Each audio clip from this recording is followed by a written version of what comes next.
evolution of modesty is a bit antiquated when it comes to vocabulary, but he discusses quite well two possible reasons for our fear of nakedness, both of which predate clothing and are not unique to humans.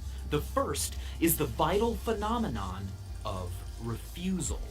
Before mating, many animals play a game of chase, hard to get, a game of acceptance and then flight, forcing the pursuer to keep up and prove their determination before being chosen as a desirable mate. So when it comes to humans, we can think of clothing, paradoxically, as both a means of drawing attention to one's body and simultaneously as a way to cover the body modestly, making us less available to every and any potential mate, rendering breeding more selective. Ellis also mentions the fear of evoking disgust, and it's easy to see why individuals of a species who avoid things we consider disgusting would survive better. Fecal material, waste, rubbish, other bodily secretions can spread disease.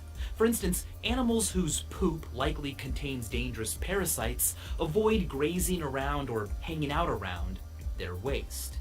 Habits like that lead to more sanitary conditions and a species more likely to survive.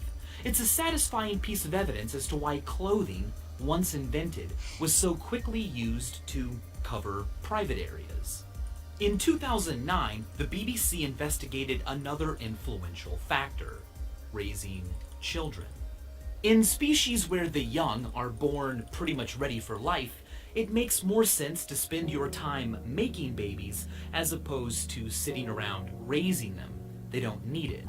Super precocial animals like the megapode hatch with full flight feathers and can fly on their own within hours of hatching.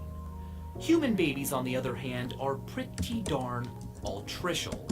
We are born barely able to do much besides swallow food put directly into our mouths.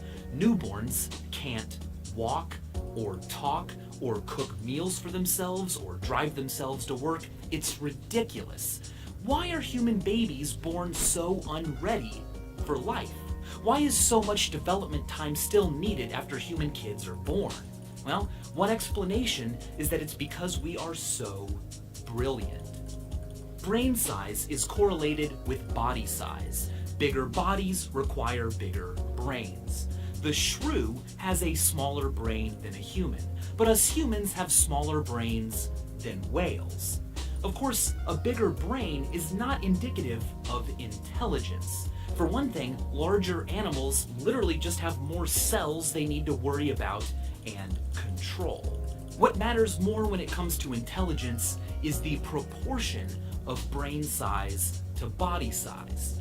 Compared to the size of our bodies, our brains are gigantic. They're outliers, they're off the charts. It's crazy. And a consequence of this is that in order to have a brain as big as ours come out of a mother as small